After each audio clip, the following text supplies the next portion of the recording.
খুবই পছন্দ হয়ে গেল। পাত্রীর ঠিক পাশেই তার ডিভোর্সি বোন নবনী দাঁড়িয়ে আছে। আমি বিয়ের পাত্রীকে না দেখে নবনীর দিকে চেয়ে আছি। এই ব্যাপারটা দুই পক্ষের সবাই টের পাচ্ছে, শুধু নবনী এখনো খেয়াল করছে না। ইস, মেয়েটা আমার দিকে কখন তাকাবে। পাত্রীর ঠিক সামনে সোফায় বসে একমনে ভাবছে আমান ফাহমি। গত বছর ইন্টার্নি শেষ করতে না করতেই মাত্র 1 বছরের মধ্যেই প্রফেশনাল ডাক্তারের তকমা পেয়ে গেছে। বিয়ের পাত্রী ঋতু ও মেডিকেল স্টুডেন্ট। এবছর 3rd ইয়ারে উঠেছে মেয়েটা। ডাক্তারে দারুণ মিলবে ভেবেই পরিবারের কথায় ঋতুকে দেখতে আসা। কিন্তু এখন কিনা তার পাত্রীর বড় বোনকেই পছন্দ হয়ে গেছে। ঋতুর বাবা ফরিদ হোসেন বেশ বিব্রত হয়ে বলে উঠলেন, আমার মেয়ে কিন্তু মেডিকেল কলেজে ওর ব্যাচের মধ্যে সেকেন্ড, ফার্স্ট পজিশনে আছে একটি ছেলে। তবে আশা করা যায় ঋতু তাকে টপকে যাবে। আচ্ছা, আমরা বড়রা তো কথা বলছি, তোমরা বরং একটা কাজ করো বাবা, তুমি আর ঋতু আলাদাভাবে কথা বলো। এই ঋতু, আমানকে তোর ঘরে নিয়ে যা। তার আর দরকার নেই আঙ্কেল, আমি ঋতুকে নয় ঋতুর বড় বোনকে বিয়ে করতে চাই। ওনাকে আমার ভীষণ পছন্দ হয়েছে। আমনের মুখে কথা শুনে এবার বাড়ির শুধু সবাই চমকে উঠল। পাত্রীর সামনে একই দুঃসাহসিক কথাবার্তা। এতক্ষণে অবনী আমানের দিকে তাকালো। মেয়েটা শান্ত দৃষ্টি, নরম পাতলা দুটি ঠোঁট, বুকের ভেতর সমুদ্রের জোয়ার তুলতে ওই দৃষ্টিটুকুই যথেষ্ট। আমানেরও তাই হলো, কিন্তু সেই অনুভূতি বেশিক্ষণ স্থায়ী হলো না। আমানের আপা ফৌজিয়া রহমান ধমক দিয়ে বলে উঠলেন, পাগল হয়েছিস নাকি? নবনী বিবাহিত, আর তাছাড়া গত 2 মাস আগে ওর ডিভোর্সও হয়ে গেছে। আমরা দেখতে এসেছি ঋতুকে, আর তুই কিনা এখন নবনীকে পছন্দ করছিস? ফরিদ হোসেন কি বলবেন ভেবে পাচ্ছেন না। তার কাছে তার দুটি মেয়ে কলিজার টুকরা, তাই বলে একটি মেয়ের জন্য আরেকটি মেয়ের জীবন তো তিনি নষ্ট করতে পারেন না। অত্যন্ত লজ্জিত হয়ে তিনি ঋতুর মুখের দিকে তাকালেন। মেয়েটা ফ্যালফ্যাল করে চেয়ে ঘর ভর্তি মানুষগুলোর যুক্তিতর্ক শুনছে, যেন এখানে কোনো সার্কাসের আয়োজন করা হয়েছে আজ। ফৌজিয়া ঋতুর হাত ধরে বললেন, ঋতু, তুমি কিছু মনে করো না, আমরা আসলে তোমাকেই দেখতে এসেছি। আমান হয়তো বুঝতে পারছে না। ঋতু তার ঠোঁটের কোণে স্মিত হাসির রেখা টেনে বলল, আমি আমানের সাথে একাকী কথা বলতে চাই। আপনার কি কোনো সমস্যা আছে আমান সাহেব? আমান মাথা দোলালো। ঋতু নিজে উঠে দাঁড়িয়ে নিজের ঘরের দিকে এগিয়ে গেল। আমান এক পলক নবনীর দিকে চেয়ে চুপচাপ ঋতুর পিছু পিছু ঘরে ঢুকে। জানালার পাশে ছোট্ট একটা চেয়ার পাতা, সেখানে বসে বাইরের দিকে চেয়ে আছে ঋতু। মাথার উপর ফ্যান ঘোরার গড়গড় আওয়াজ ছাড়া যেন কারো নিঃশ্বাসের শব্দও শোনা যাচ্ছে না। ধীর পায়ে এগিয়ে গিয়ে সে ঋতুর বিছানার উপর বসলো। আপনাকে কি বলেছিলাম, আর আপনি কি করছেন? বেশ রূঢ় স্বরে প্রশ্ন করলো ঋতু। আমান ওর দিকে তাকিয়ে দেখে রেগে মেগে মেয়েটার নাক মুখ ফুলে গেছে। আমান কিছুটা বিব্রত হয়ে বলল, তোমাকে আমার পছন্দ নয়, এটা তো বললামই। না, আপনি শুধু এইটুকু বলেননি, আপনি নবনী আবুকে বিয়ে করতে চেয়েছেন। এটা কি আমাদের কথা ছিল? আমান মৃদু হাসলো। কিছুদিন আগে ঋতুকে দেখার জন্য বাড়ি থেকে রীতিমতো মাথা ব্যথা ধরিয়ে দিয়েছিল। গতকাল চেম্বারে বসে রোগীর সিরিয়াল জানার জন্য কম্পাউন্ডারকে কল দিতে সে মোবাইল ফোন বের করে দেখে 9টা মিসড কল। অপরিচিত নাম্বার। জরুরি ভেবে সে কল ব্যাক করে। ওপাশ থেকে একটা মিষ্টি নারী কণ্ঠ বলে ওঠে, ডাক্তার আমান, আমি আপনার বিয়ের পাত্রী ঋতু। এই মুহূর্তে আপনার চেম্বারের বাইরে দাঁড়িয়ে আছি, একটু জরুরি কথা ছিল, বাইরে আসবেন প্লিজ। ঋতু, কিন্তু আমি তো একটু পরেই পেশেন্ট দেখব এই অবস্থায়। আচ্ছা, একটা কাজ করো, তুমি আমার চেম্বার রুমে চলে আসো। মানিককে বলে দিচ্ছি, ও তোমাকে নিয়ে আসবে। 3 মিনিটের মধ্যে মানিক নিজ দায়িত্বে ঋতুকে ভেতরে নিয়ে আসে। আমান চেয়ে দেখে পাতলা ছিপছিপে শরীর, লেয়ার কাটিং করা চুল এবং ভেতরে ভেতরে যেন মানসিকভাবে বিধ্বস্ত এক তরুণী। ধপ করে চেয়ারে বসে সে প্রশ্ন করল, আপনি কি রেগে আছেন নাকি শান্ত? যদি শান্ত থাকেন তবেই কথাটা বলবো। তুমি বলো, সমস্যা নেই। আমি একটি ছেলেকে ভালোবাসি, আমার মেডিকেল কলেজের ফার্স্ট বয়, কিন্তু এর মধ্যে বাবা আপনার সাথে আমার বিয়ে দিতে উঠে পড়ে লেগেছে। আমি যদি আমার প্রেমিকের কথা ওনাকে বলি, উনি কোনোভাবেই আমার কথা শুনবেন না। কারণ একটাই, আপনার বাবাকে কথা দিয়ে ফেলেছেন। তুমি জরুরি কথার বিষয়ে যখন বলেছো তখনই বুঝতে পেরেছি। বলো এখন কিভাবে সাহায্য করতে পারি। বিয়ে ক্যান্সেল করে দেবো কি? লাভ নেই, আপনার বাবার সাথে আমার বাবার বিশাল সুসম্পর্ক গড়ে উঠেছে। আমার কথা তো শুনবেই না, আপনিও পারবেন না। তাহলে বিয়ে করে ডিভোর্স দেওয়া ছাড়া কিভাবে কি করব? আগামীকাল আমাকে আপনার পরিবার থেকে দেখতে আসার কথা। আপনিও আসবেন জানি আমি, আর সেই জন্য অনেক কষ্টে আপনার ফোন নাম্বার জোগাড় করেছি। কাল আমাকে দেখতে এসে শেষ পর্যায়ে সবার সামনে বলবেন পাত্রী আপনার অপছন্দ। ব্যাস, দুই পক্ষের সবাই বিশাল বিড়ম্বনায় পড়ে যাবে। বাবাও এই অপমান কিছুতেই মানবে না, আর বাকিটা আমি দেখে নেব। গতকাল ঋতুর কথা মতো আমান তাকে আশ্বস্ত করলেও আজ নবনীকে নিয়ে আরেক ঝামেলা বাঁধিয়ে ফেলেছে। নিজেদের চুক্তির কথা মনে করিয়ে দিয়ে ঋতু আবারও প্রশ্ন করে, আমার আবুকে কেন এর মধ্যে জড়িয়ে ফেলছেন বলুন তো? কারণ তোমার আপুকে আমার সত্যিই পছন্দ হয়েছে। আমি প্রথম দেখায় ওনার শুভ্রতার প্রেমে পড়েছি, ওনার চোখের গভীর দৃষ্টির প্রেমে পড়েছি, আর বিয়ে করলে ওনাকেই করব। এটাই সত্যি, এটাই আমার শেষ কথা। ঋতু হতবাক হয়ে ওর দিকে তাকিয়ে রইল। একটা মানুষ, তারই সবচেয়ে প্রিয় মানুষ নবনী আপাকে তার সামনে ভালোবাসার নির্মল সত্য স্বীকার করছে। এর চেয়ে সুখবর আর কি আছে? এদিকে বাইরে ঘরের এক কোণে লজ্জায় গুটিসুটি হয়ে দাঁড়িয়ে আছে নবনী। আমান নামক ভদ্রলোক এতগুলো মানুষের সামনে এটা কি বললেন? তাছাড়া এর পরেই বা কি করবে সে? নিজের ছোট বোনের বিয়ের সময় এমন ভয়ানক দুর্ঘটনার মুখোমুখি তাকে হতে হবে, এই বিচ্ছিরি কল্পনা কি সে করতে পেরেছে? বাবার সামনে মেয়েটার মুখ তুলে তাকাতেও পারছে না। ফরিদ হোসেন মুখ কাচুমাচু করে আমানের বাবা আরমান খানকে বললেন, ভাই সাহেব, আমি আপনাদের লজ্জায় ফেললাম নাকি আপনারা আমাকে ফেললেন বুঝতে পারছি না। আরমান খান দুশ্চিন্তায় একবার সম্মুখের দাঁত দিয়ে নিচের ঠোঁট কামড়ে ধরলেন। মেয়ে পক্ষের সামনে লজ্জায় তার মাথা কাটা যাচ্ছে। নবনীকে পছন্দ, একথা আগে বললে কি এমন ক্ষতি হতো তার? আরমান খান সারা জীবন আর্মির মেজর হিসেবে বড় দায়িত্ব পালন করেছেন। নিজের কর্ম ছাড়া আর কারো কাছে তাকে মাথা নত করতে হয়নি, অথচ আজ কিনা তার ছেলের কারণে এই অবস্থায় পড়তে হচ্ছে। ফরিদ হোসেন আবারও বললেন, ভাই, আমান যদি আমার ছোট মেয়েকে বাদ রেখে বড় মেয়েকে পছন্দ করে তবে আমি এই বিয়েতে মত দিতে পারবো না। আমি নবনীর সাথে আমানের বিয়ে দিলে ঋতুকে কি জবাব দেব? আর তাছাড়া সারা জীবন আমার ছোট মেয়েটা মানুষের কটূক্তি শিকার হবে। বাবা হয়ে আমি কিভাবে মেনে নেব বলুন? ফরিদ সাহেব, আমি একজন সাবেক মেজর। আমার এক কথা এক কাজ। আপনার সম্মানের হানি হয় এমন কাজ আমি কখনোই হতে দেব না। হয় ঋতুকে ও বিয়ে করবে, আর না হয় এই বিয়ে ক্যান্সেল করব। এরপর তিনি নবনীর কাছে এগিয়ে গেলেন। তারও তো একটা আত্মসম্মান আছে। মেয়েটা নিশ্চয়ই ভাবতেই পারে ডিভোর্সি বলেই ছেলেপক্ষ থেকে ঋতুর প্রতি এই সহানুভূতি আর তার প্রতি এমন তীব্র বিমুখতা। আরমান খান নবনীর মাথায় হাত রেখে বললেন, নবনীমা, আমাদের পক্ষ বিপক্ষের কথার ভিড়ে তুমি নিজেকে নিয়ে খুব সংকোচ বোধ করছো, আমি তা বুঝতে পারছি। মারে, তুমি ডিভোর্সি এ কথা আমরা সবাই জানি, এ কথা সত্য। কিন্তু ডিভোর্সি বলে আমান তোমাকে পছন্দ করলেও ওর সাথে তোমাকে বিয়ে দিচ্ছি না এমনটা কিন্তু মোটেও না। নবনী একবার স্মিত হাসি হাসলো, তারপর বলল, আঙ্কেল, আমি একজন শিক্ষিত মেয়ে, এই ব্যাপারগুলো আমি বুঝি। আমার যদি সরাসরি আমাকে পছন্দ করে দেখতে আসতো তবে ব্যাপারটা অন্যরকম হতো, কিন্তু সে এখানে ঋতুকে দেখতে এসে আমাকে বিয়ে করতে চাইছে। ব্যাপারটা সাংঘাতিক। যদিও আমার মনে হচ্ছে এখানে ঋতুকে নিয়ে অন্য কিছু রহস্য লুকিয়ে আছে। অন্য রহস্য মানে? আমি ঠিক বুঝলাম না, একটু ক্লিয়ার করে বলো তো কি সেটা। নিশ্চিত নই, ঋতুরা ফিরে আসুক তখন বুঝতে পারবেন। তবে যাই ঘটুক, আমি আমান সাহেবের সাথে বিয়ের সম্মতি দিচ্ছি না, এই ব্যাপারে নিশ্চিন্ত থাকুন। নবনীর কথা শেষ হতে না হতেই একটি অপরিচিত ছেলে বাসার ভেতরে ঢুকলো। চুল উস্কো খুস্কো, চোখে মুখে দুশ্চিন্তার ছাপ স্পষ্ট। ভেতরে ভেতরে কোনো বিষয় নিয়ে ভীষণ ভয়ে ছেলেটা যে চুপসে আছে তাও চোখের দৃষ্টির সীমায় বুঝিয়ে দিচ্ছে। নবনী ওর বুকের ভেতরকার ভাবনাগুলো অনুভব করার চেষ্টা করলেও উপস্থিত অন্যরা অবাক হওয়া ছাড়া বিশেষ কোনো ভাবনা তাদের মস্তিষ্কে এলো না। ফরিদ সাহেব কিছুটা ভ্রুকুচকে বলে উঠলেন, রাতুল, ভালো হয়েছে বাবা তুমি এসেছো। এই দেখো, তোমার বন্ধু ঋতুকে পাত্রপক্ষ দেখতে এসেছে।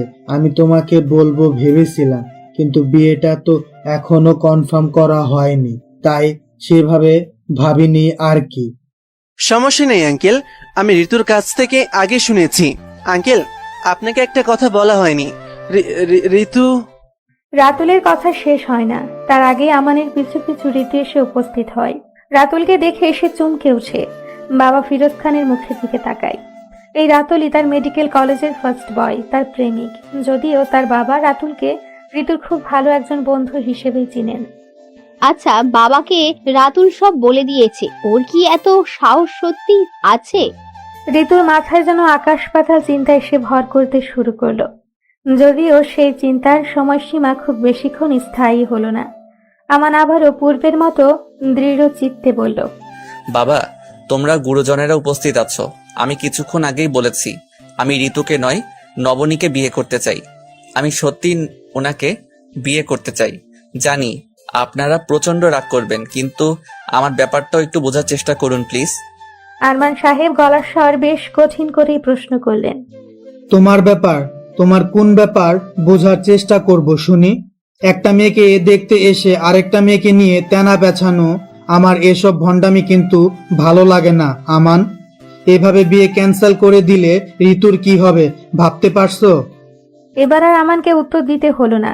ঋতু এগিয়ে এসে বলল, আঙ্কেল, আপনারা উতলা হবেন না প্লিজ। আমানের সাথে আমার কথা হয়েছে। আমিও চাই উনি আমার বড় আপুকেই বিয়ে করুক। দেখুন, বিয়েটা হচ্ছে দুটি মানুষের মনের ব্যাপার, ভালো মন্দ অনুভূতির ব্যাপার। আমাকে ওনার পছন্দ নয়। এখন বাড়ি শুদ্ধ লোক জোর করে বিয়ে দিয়ে আসলেই কি আমাদের সুখী করতে পারবেন? পারবেন না। তাছাড়া আমার সাথে জোর করে বিয়ে দিয়ে পরে যতবার এ বাড়িতে আসবো, আমার আপু কারোর সামনে মুখ তুলে তাকাতেও পারবে না। এরপর ঋতু ফরিদ সাহেবের কাছে হাত জোড় করে বলে, বাবা, নবনী আপাকে উনি বিয়ে করলে আমার সত্যি কোনো সমস্যা নেই।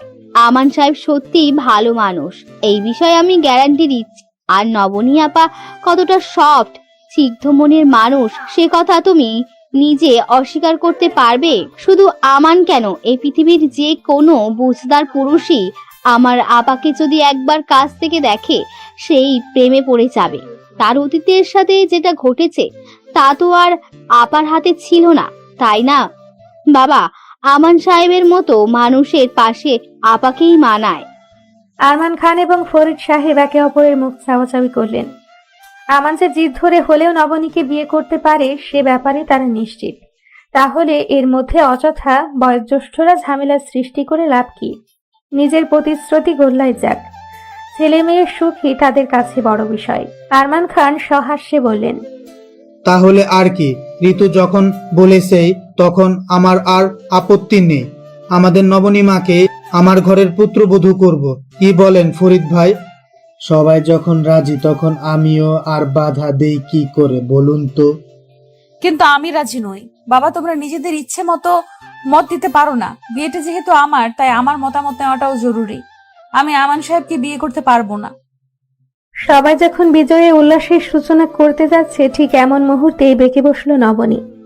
এত কষ্টে সবাইকে ম্যানেজ করেও সে যে তীরে এসে তরি ডুবিয়ে দিচ্ছে এই ভেবেই ঋতুর যেন মাথায় হাত। নবনী যদি আমানকে বিয়ে না করতে চায় তবে বাবা ফরিদ হোসেন এখন কি ভয়ানক সিদ্ধান্ত নেবেন কে জানে। সে অসহায় দৃষ্টিতে অবনীর দিকে তাকালো। নবনী আবার বলল, ঋতুকে ওনার পছন্দ নয়, ঠিক আছে, বিয়ে হবে না। কিন্তু তাই বলে ঋতুর রিপ্লেসে আমাকে দুধ ভাত হিসেবে চালিয়ে দেবার তো কোনো মানে নেই। আচ্ছা আমান সাহেব, আপনি এলেন, আমাকে আপনার পছন্দ, এটাও হুট করে বলে দিলেন, কিন্তু আপনি কিভাবে ভাবলেন যে আপনাকে আমি বিয়ে করব? আপনি কি আমার অতীত জানেন? কি অতীত জানবো? ডিভোর্স আপনার দোষে হয়েছে কিনা সেটা আমি জানার আগ্রহ বোধ করছি না। এরপর আপনি জানতে চাইলে আমার আপত্তি নেই। কখন বলবেন বলুন? আমানের প্রশ্নে নবনী ভেবাচাকা খেয়ে গেল।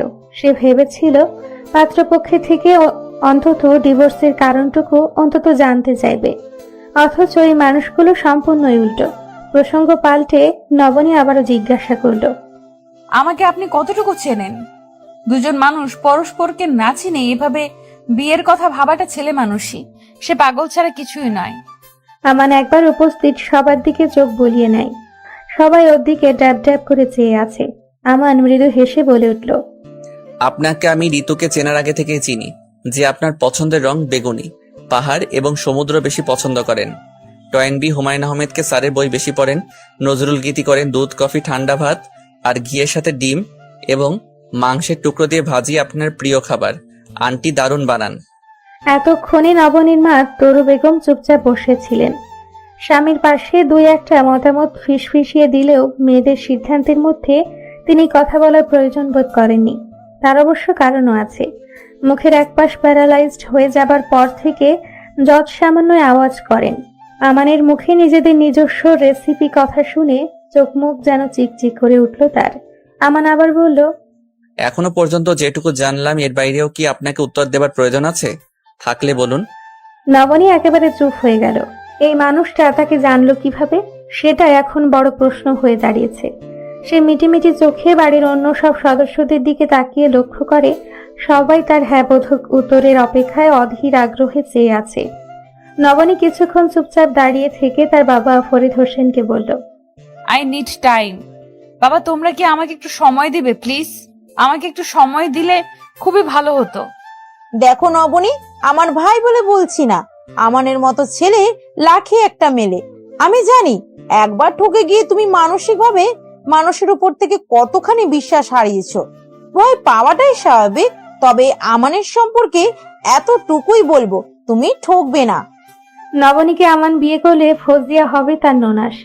একজন ডিভোর্সি মেয়ের প্রতি আমানের বোনের সমান আগ্রহ দেখে ফরিদ হোসেন মুগ্ধ হয়ে গেলেন। এই পরিবার নিয়ে দুশ্চিন্তা করার বিন্দুমাত্র অবকাশ তার নেই, কিন্তু মেয়ের ভবিষ্যৎ নিয়ে তিনি কোনো রিস্ক নিতে চাইলেন না। আরমান খানের হাত ধরে বললেন, আমি জোর করলে আমার মেয়ে ঠিকই রাজি হবে, কিন্তু আমি সেটা চাই না, কারণ পূর্বের সিদ্ধান্তটাও আমারই ছিল। আমি চাই আমার মেয়ে মুক্ত মনে সিদ্ধান্ত নিতে শিখুক, নিজের ইচ্ছায় বাঁচুক। আরমান ভাই, আমার কাছে নবনীর সিদ্ধান্তটাই শেষ সিদ্ধান্ত। ও সময় চায়, আর আমি বাবা হিসেবে ওকে সেটাই দেব। আমি আর কি বলবো বলুন? সেটা নবনী আর আমান মিলেই ঠিক করুক। প্রথমবার আমার ছেলে মুখ ফুটে বলেছে ও কোনো মেয়েকে পছন্দ করে। আমার কাছে ওর সিদ্ধান্তই আসল। আমরা বরং ওদের উপরে বাকিটা ছেড়ে দেই। সেদিনের মতো আরমান খান তার ছেলে মেয়েকে নিয়ে বের হয়ে গেলেন। বাড়ির সবাই যার যার কাজে ব্যস্ত। সবচেয়ে খুশিতে ফুরফুরা ছুটেছিল রাতুলের ঠোঁটে। শুধু নবনী হতবিহ্বল হয়ে ঠায় দাঁড়িয়ে।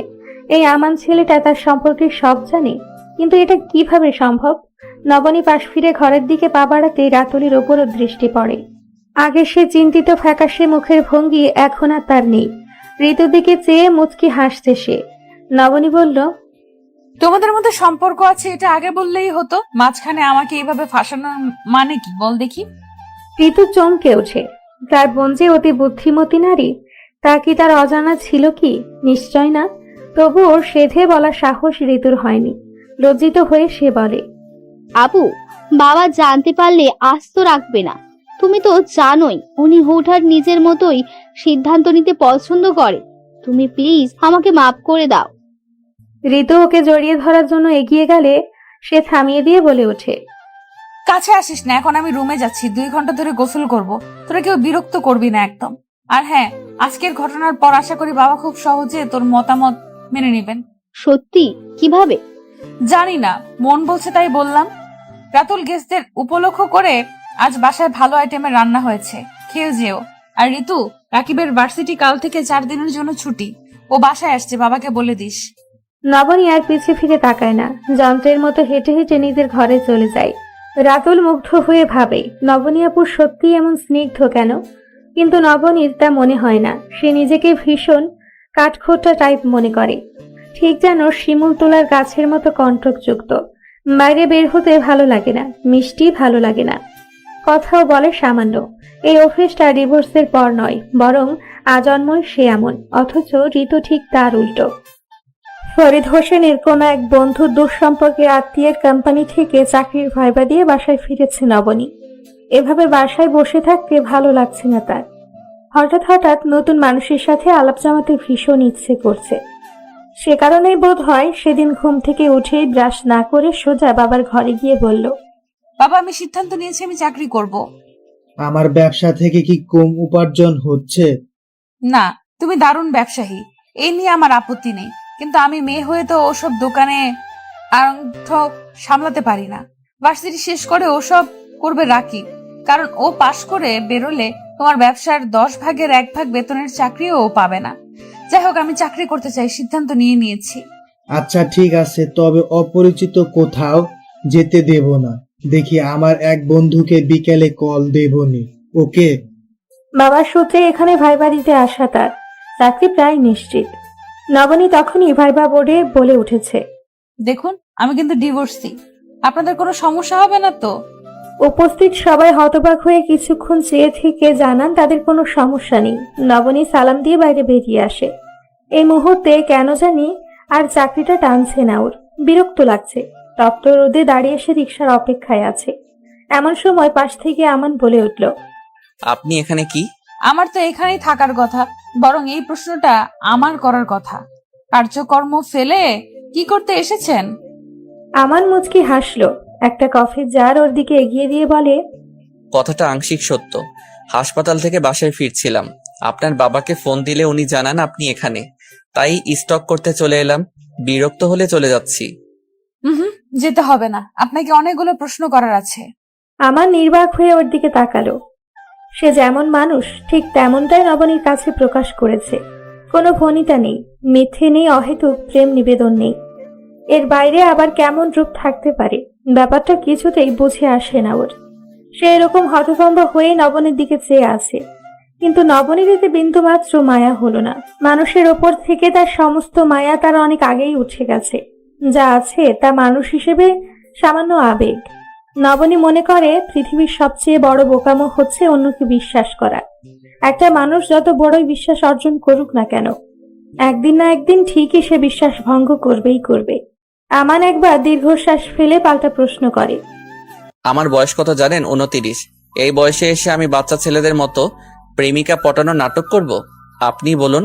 করতেই পারেন, প্রেমিকা পটানোর নাটক না হলেও ভেতরে ভেতরে কিছু না কিছু তো একটা আছেই। নাহলে আপনি আমাকে বিয়ে করতে চাওয়ার মতো এত বড় সিদ্ধান্ত নিবেন, এটা ভাবলেই আমার শ্বাস আটকে আসছে। আমি একজন ডিভোর্সি, এটা জানার পরেও আপনি আগ্রহ দেখাচ্ছেন। শুধু আপনি নন, আপনার বাবা, আরমান খান, বোন ফৌজিয়া, পুরো গোষ্ঠী এত সহজে মেনে নিচ্ছেন। এই 21 শতকে এসে এটাও আমার মেনে নিতে হবে? পৃথিবী এত তাড়াতাড়ি বদলে গেল কিভাবে? আশ্চর্য লাগে। আমান যেন একেবারেই থমকে গেল। কফি ঠান্ডা হয়ে আসছে, সেদিকে দুজনের একজনেরও মনোযোগ নেই। তার ইচ্ছে করছে এক্ষুনি মাটির তলায় নিজে নিজেই পুঁতে যেতে। সে তো স্বচ্ছ মনে ওকে ভালোবাসে। মুহূর্ত খানিক পর আমানের হঠাৎ খেয়াল হলো নবনীর এত আপত্তির কারণ কি। সে ডিভোর্সি বলে নিজেকে এত ক্ষুদ্র মনে করছে। সে ভাবছে আমার নিশ্চয় তাকে করুণা করে বিয়ে করতে চায়। ডিভোর্স হবার পর মেয়েটা আশেপাশের পরিবেশ, পরিস্থিতি আর মানুষের কাছ থেকে এত বেশি কটূক্তির শিকার হয়েছে যে এই দুনিয়ার সবকিছুই তার কাছে বিষাক্ত অনুভব হয়। আমান একবার নবনীর চোখের দিকে তাকালো। কি সুন্দর চোখ! চোখের পাপড়িগুলো আলতো করে কাঁপছে। চোখ মুখে যেন সৃষ্টিকর্তার পরম মায়া ঢেলে দেওয়া। এই মেয়েটি শহরের 100 সুন্দরীর সারিতে প্রথম হবে না, এমনকি দ্বিতীয়, তৃতীয় কিংবা 100 হওয়ার সম্ভাবনাও নেই। তবুও কি ভীষণ আকর্ষণ তার মধ্যে আছে। তা যদি নবনী জানতো, তবে নিজেকে সোনার কৌটায় যত্ন করে তুলে রাখতে চাইতো। আমান তো ওর জন্য সেই সোনার কৌটাটাই হতে চায়, অথচ মেয়েটা অতীতের বিষাক্ত স্মৃতি থেকে বের হতে পারছে না। ভালোবাসার মানুষকে নিজের অনুভূতি বোঝাতে না পারার মতো যন্ত্রণা একজন প্রেমিকের কাছে আর কি বা হতে পারে। আমান সামান্য হাসির চেষ্টা করে বলল, আপনার বাবা এবং বোন মনে করে আপনি অত্যন্ত চৌকস একজন নারী, অথচ আপনি জানেন আপনি কত বোকা। নবনী ঘাড় ঘুরিয়ে ওর দিকে পাশ ফিরে তাকালো। বার দুয়েক চোখের পলক ফেলে বলল, কি অদ্ভুত! এই কথাটা আমিও ভাবি, ওদের কোনোভাবেই বোঝাতে পারি না আমি আসলেই একজন বোকা মেয়ে। আমার মাথাটা অন্তঃশ্বাস শূন্যতায় বদ্ধ। কিন্তু আপনি কিভাবে বুঝলেন আমি বোকা? বলতে পারি, তবে এক শর্তে। আমাকে শর্ত দিবেন না প্লিজ। শর্ত, প্রতিশ্রুতি এসব আমি আমার থেকে 100 কিলোমিটার দূরে রাখি। এইসব ভণ্ড মানুষের অভ্যাসের শব্দ। যাই হোক, কিছু বলার থাকলে তো সরাসরি বলুন। আচ্ছা, আমি আপনাকে বলবো, যদি আপনি আমার সাথে কোথাও বসে ঠান্ডা মাথায় একটু গরম কফি খান। আপনার কফিটা প্রায় ঠান্ডা হয়ে গেছে। এই না ওয়েট, খাওয়ার মতো এখনো গরম আছে। এখান থেকে পশ্চিম দিকের গলিটা পেরিয়ে গুনে গুনে ঠিক 100 পা এগোলেই শহীদ চত্বরের ছোট্ট একটা পার্ক আছে, ওইখানেই বসি। আমান মাথা দুলিয়ে সায় দেয়। পার্কের একটা বেঞ্চে বসে নবনী ঠান্ডা কফি খাচ্ছে। কফির এই অবস্থায়ও আলাদা একটা স্বাদ আছে, যা আগে কখনো টের পায়নি। গরম কফি ঠান্ডা হয়ে এলে তখন কফির ফ্লেভারটাই বেশি পাওয়া যায়। হঠাৎ কি মনে হলো, মুখ থেকে কফির জার সরিয়ে এসে উচ্চ স্বরে হেসে ওঠে। আমান ব্যাপারটা ধরতে না পেরে বোকার মতো চেয়ে আছে। নবনী তখন হাসতে হাসতেই বলে, আমান সাহেব, আপনি কি ভাবছেন আমি কেন বোকা? এটা আপনি কিভাবে বুঝেছেন তা জানার জন্য আমি এখানে এসে বসবো? আমান কি জবাব দেবে ভেবে পায় না। নবনীর সাথে সাথে সেও হেসে ফেলে। নবনী আবারও বলল, আমি মোটেও এসব জানার জন্য এখানে আসিনি। তখন আপনার সাথে হয়তো কড়াভাবে কথা বলে ফেলেছি, কথাগুলো আপনার কাছে খারাপ লেগেছে হয়তো, তাই অ্যাজ আ হিউম্যান বিং আপনাকে একটু সঙ্গ দিচ্ছি। নবনী চুপ হয়ে গেল। কিছুক্ষণ শুধু ফ্যালফ্যাল করে চেয়ে রইল মাটির দিকে। আমান আবার বলে, আপনাকে তখন বোকা বলাটা আমার ভুল হয়েছে, করজোড়ে আমি মাপ চাই। এবার বলুন, চাকরিটা কি হয়েছে? আমার কেন জানি মনে হচ্ছে হয়েছে। হয়েছে, কিন্তু এই মনে হবার কারণ? সব ব্যাপারে এত কারণ খোঁজেন কেন? কারণ ছাড়া কি দুনিয়ার কিছু হয় না? না, হয় না। এই দুনিয়ার সবকিছুতেই কারণ থাকে। এই যে ওরা আমাকে চাকরি দিল, এখানে কারণ আছে। আচ্ছা, যে মানুষগুলো যাচ্ছে তারও কারণ আছে। আর এই যে আপনি নিজের চেম্বার থেকে ছুটি নিয়ে আমার জন্য কফি করে দাঁড়িয়ে আছেন, তার পেছনেও কারণ আছে। তাহলে আপনার প্রাক্তন স্বামীর সাথে ডিভোর্স হওয়ার কারণ কি? সেদিন কিন্তু এই ব্যাপারে কথা বলতে চেয়েছিলেন। সে কারণেই কি আজ ক্ষতটাকে খোঁচাতে যাচ্ছেন? না, আমার নিজের জন্য আমি জানার প্রয়োজনও মনে করি না, কিন্তু আপনি শুধুমাত্র এই একটি ঘটনাকে কেন্দ্র করে জীবনটাকে একটা বৃত্তের মধ্যে আটকে ফেলেছেন। আমি সেই বৃত্তের গোলকধাঁধা আপনাকে মুগ্ধ দেখতে চাই। আপনার স্বার্থেই আজ আমি জানতে চাই। নবনী আকস্মাৎ উঠে দাঁড়ালো। ডানে বামে কোথাও না তাকিয়ে দ্রুত পায়ে সে পার্ক থেকে বেরিয়ে যায়। আমান বেঞ্চে বসেই পেছন থেকে লজ্জিত স্বরে বলছে, নবনী, আই এম সরি, আমি এভাবে বলতে চাইনি। কিন্তু নবনী কোনো কথাই শুনল না। তার মন আর মস্তিষ্কে সে কি নিয়ে আরাধনা করে তা কেবলমাত্র সেই জানে। ক্লাসের ঠিক সামনেই দেওয়ালে হেলান দিয়ে দাঁড়িয়ে আছে রাতুল, আর তার সামনে ঋতু। রাতুল কিছুটা কৌতূহলী হয়ে তাকে জিজ্ঞাসা করছে, তোমাদের বাড়ি থেকে আসার পর আমার মাথায় শুধু একটা প্রশ্নই ঘুরপাক খাচ্ছে। প্রশ্ন কি? আমার আবুকে কি নিয়ে? হ্যাঁ, ওনার মতন একটা মানুষের ডিভোর্স কিভাবে হতে পারে? ওনার প্রাক্তন স্বামী বোকা না হলে ওনাকে ডিভোর্স দেয়? ঋতু জবাব দেয়, নকিব ভাইয়া আবুকে ডিভোর্স দেয়নি, আপু ওনাকে ডিভোর্স দিয়েছে, নিজের কাবিনের সমস্ত দায় থেকে মুক্ত করে দিয়েছে। আমার ধারণা নবনী আপা নকিব ভাইকে ভালোবাসে, তবে তার চেয়েও বেশি ঘৃণা করে।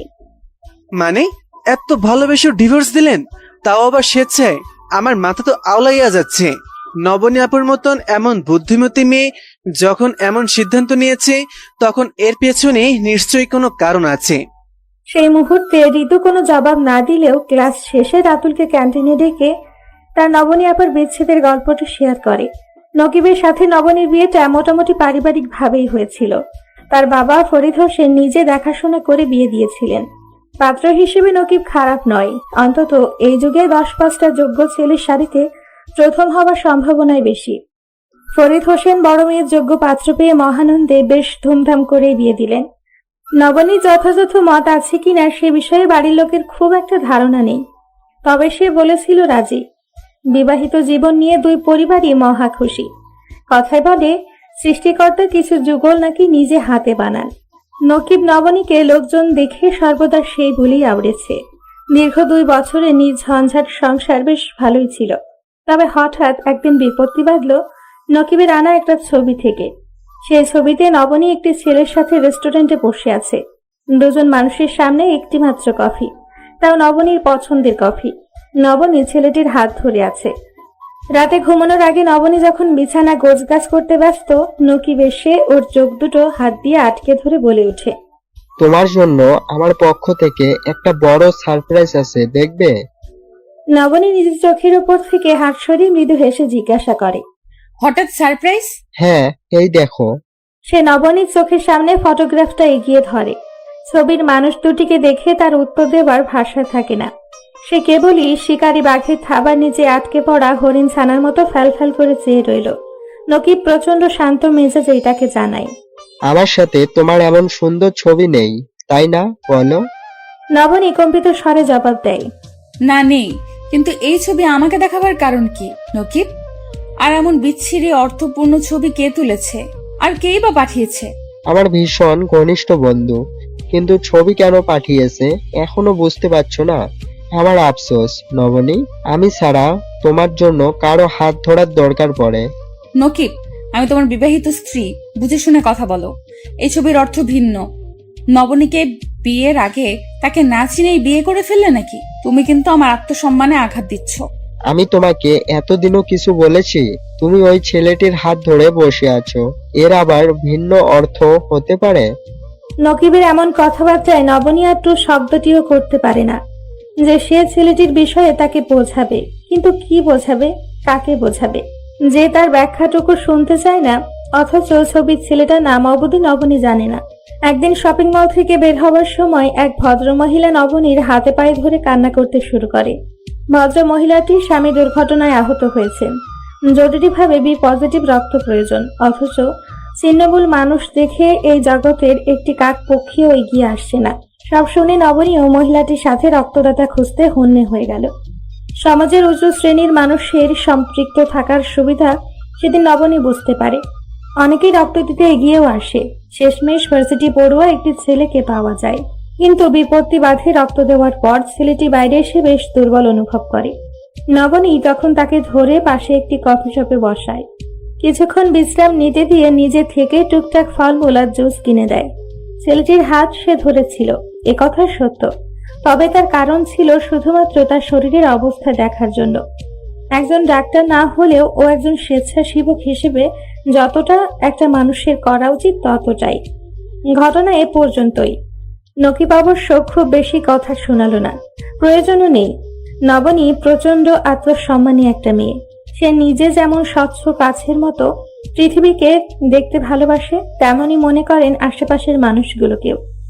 নিজের আত্মসম্মানে আঘাত লাগে এমন কর্মের চিন্তা সে কল্পনাও করতে পারে না। কিন্তু ওই যে আত্মসম্মানী মেয়েদের এই এক সমস্যা, তাদের অভ্যেস, আচরণ কিংবা চরিত্র নিয়ে কেউ শিখি ভাগ ও প্রশ্ন তুললে তা মেনে নিতে পারে না। নবনীও পারল না। কাঠের পুতুলের মতো ঠায় দাঁড়িয়ে থেকে নকিবের অনুযোগ শুনে গেল। সেদিন সে নকিবের ভুল ভাঙানোর বিন্দু মাত্র চেষ্টা করল না।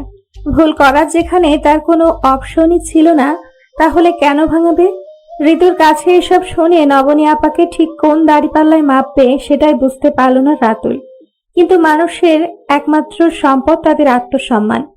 তা নবনী আপারও তাই। কিন্তু এ কারণে নিজের স্বামীকে ডিভোর্স দিয়ে দিবে? ব্যাপারটা বুঝে আসে না রাতুলের। ঋতু রাতুলের অবস্থা বুঝতে পারল না। ঋতু জানে রাতুল নবনীর গল্প শুনে কি ভাবছে, কিন্তু ঘটনা এখানে শেষ ছিল না। এর কিছুদিন পর তার আপা নকিব ভাইকে নিজে থেকেই সেদিনের ব্যাপারে বিস্তারিত চিঠি লিখে রেখে নবনী এখানে আসতে চেয়েছিলেন। নকিব পড়ে চমকে যেতেন, হয়তো আফসোসও করতেন, অথচ সেটা হলো না। ঋতুর আপা যেদিন চিঠি লিখেছিলেন সেদিন দুর্ঘটনাক্রমে জানতে পেরেছিল নকিব তার প্রাক্তনের সাথে বেশি যোগাযোগ করেছিলেন। প্রাক্তনের ব্যাপারে ঋতুর আপা জানতেন, কিন্তু গভীরতা তার জানা ছিল না। সম্ভবত ওনার প্রাক্তন সবকিছু ঠিক করে নিতে চাইছিলেন, যে কারণেই হোক উনি নিজের দোষ লুকিয়ে বরং নবনীর আত্মসম্মানেই খোঁচা মেরেছিলেন। অবশেষে এসব জানার পর ঋতুর আপাও বাড়ি ছেড়ে চলে এসেছেন। এক সপ্তাহের মধ্যে ডিভোর্স লেটারও পাঠানো হলো তার বাড়িতে। ঋতু বলল রাতুলকে, নকিব ভাই কিন্তু এখন নিজের ভুল বুঝতে পেরে তার আপার কাছে অনেকবার ফিরে আসতে চেয়েছেন, কিন্তু আপা জায়গা দেননি। যে বিশ্বাস তার ভেঙেছে, আবার জোড়াতালি দিয়ে সারা জীবন মনের ভেতর পুনরাবৃত্তির ভয় নিয়ে বেঁচে থাকা তার পক্ষে সম্ভব নয়। তার আপা এমনই, তাকে পৃথিবীর কোনো দাড়িপাল্লায় মাপা যায় না, হিসেব করাও যায় না। নবনীর জায়গায় হয়তো সে ঠিক সিদ্ধান্ত নিয়েছিল, নকিব ভাইকে মনে মনে ভালোবেসে গেলেও সে ভালো থাকতে পারবে। কিন্তু আবার একসাথে থেকে আজীবন মানুষটার কথা কিংবা আজকে ভেতরে ভেতরে সন্দেহ করতে হবে এমন পরিস্থিতিতে নবনী সুস্থ থাকতে পারবে না, কখনোই না। রাতুল বলল, এজন্যই আমান ভাইকে বিশ্বাস করতে পারছে না। জগতে আসলে এমন কিছু মানুষ থাকে যারা সহজে কাউকে নিজের মনের জায়গায় দেয় না, আবার যাকে একবার দেয় তাকে পুরোটা দিয়ে নিজেকে শূন্য করে ফেলে। এমন ভাবে যে মানুষের মন একবার ভেঙে যায় সে আর কখনোই কাউকে বিশ্বাস করতে পারে না। শেষ বিকেলে বাসায় ফিরে ঋতু তার বোনের ঘরে ঢুকে দেখে নবনী ঘরে নেই। বারান্দার দরজা খোলা দেখে সেদিকে এগিয়ে গেলে দেখতে পায় মাঝারি সাইজের ক্যানভাসে একটা ধুমায়িত একটা মস্তিষ্ক আঁকানো।